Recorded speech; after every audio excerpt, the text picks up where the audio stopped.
wrong, and the true people, the true philosophers of it, was this idea that we need to have a better way of trusting each other and working with each other. We need to have a better way of building institutions that aren't just don't be evil, but can't be evil. That was the uniting thread throughout the whole set. And Cardano is leading the entire cryptocurrency industry in this. Bitcoin and Ethereum, the other two big guys, they've recused themselves. They've said we don't want to do on-chain governance. In the case of Bitcoin, it's anarchy. Great, they can't change, which means they have to live with design decisions made by a single person more than 13 years ago and hope to God it's still relevant 10 years from now, 20 years from now, 30 years from now. There's no way to change it. Well, good luck. As for Ethereum, their founder said, on-chain governance is a fool's errand. You can't do it. You can't achieve it. Okay, so how do you deal with the fact that when you have 100 million, 200 million, 300 million, 400 million users, you have to represent them, their needs, their voice, their particular use cases? How the hell do you build a product backlog without just making yourself king for life? Is that decentralized?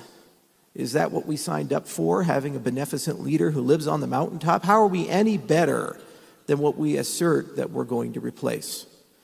The only way we're going to get it done is to build an on-chain government. And why they don't do it is they're scared. Because they don't know how.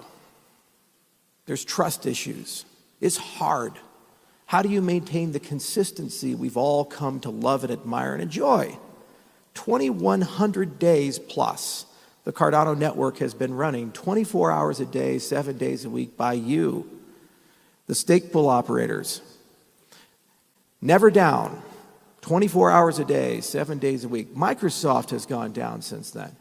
Google has gone down for 20 minutes. Amazon has gone down. Think about that. $1 trillion massive corporations with hundreds of thousands of people, the best engineers, mountains of money, and they own the hardware. We don't. Just a bunch of people come together, never met each other, are running this protocol, attacked every single day. If there's a flaw in it, there's a $10 billion bounty to break it, and it's still running. That's something that's very special, and it should never be discounted. It should never be trivialized, and we can never allow other people in the cryptocurrency space to just take that for granted. It's a sacred thing. Yet somehow, some way, we're going to not only preserve and protect that, but enhance it when every single decision is now made in dozens of countries throughout the world. It's a pretty crazy idea. And that's why people are scared of decentralized governance, because they view it as something that takes away. But I've never believed that, because I always believe in the best in people. I believe in the best in you, and I think if you give people a chance to rise up and show you who they are and what they can do, they'll do amazing things. So that's our challenge, and that is why Cardano, I feel, is probably going to become the biggest cryptocurrency in the world. I think it's going to become more than a cryptocurrency. I think it's going to become the backbone of a new digital nation, a new society, a place where we can finally begin to trust each other again, where we move from don't be evil to can't be evil, a place where we do our voting, a place where our money lives, a place where our digital life lives, in every dimension and aspect of it. So if Cardano, the network, can surpass Bitcoin's market cap when Bitcoin reached its all-time high a few years ago at 69,000, that would be a multiple of 142 times larger. Again, here's the math if you want to check it out. Cardano's market cap around 9 billion compared to 1.3 trillion.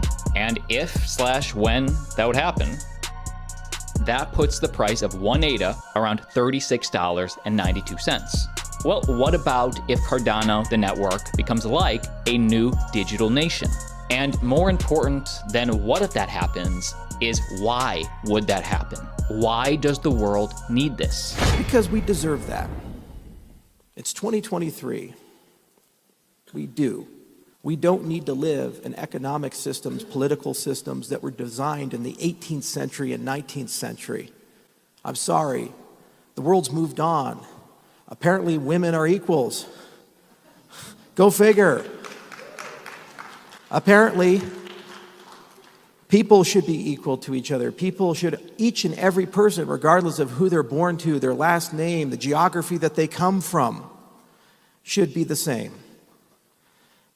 But you know what? We say it, we put it in documents, but the people who wrote it didn't mean it, even in the founding of the United States. They always had in the back of their mind, well, there's always an exception to the rule, because that's what humans do. It's great for us and our friends and our family, but that guy over there, I don't know that guy. Can't take care of him. And that's why you can't trust people with things like your rights. That's why you can't trust institutions to always be moral and virtuous. And that's the core of what we build as a system, is a different way of doing things, where you don't have to trust. There's something transcendent about it. We have this in life. It's called physics. No matter where you're born, no matter where you live, no matter how rich you are, gravity applies to you the exact same fucking way. You can't go and buy a gravity certificate. Okay? So it's about time we create an artificial laws of physics, a social physics, and that's what blockchain is about. It's to guarantee that our God-given rights are exactly the same regardless of who we are, where we come from, our particular beliefs and opinions. And a society should be built on these foundations. And that's why crypto will never die. And that's why we must build a decentralized government.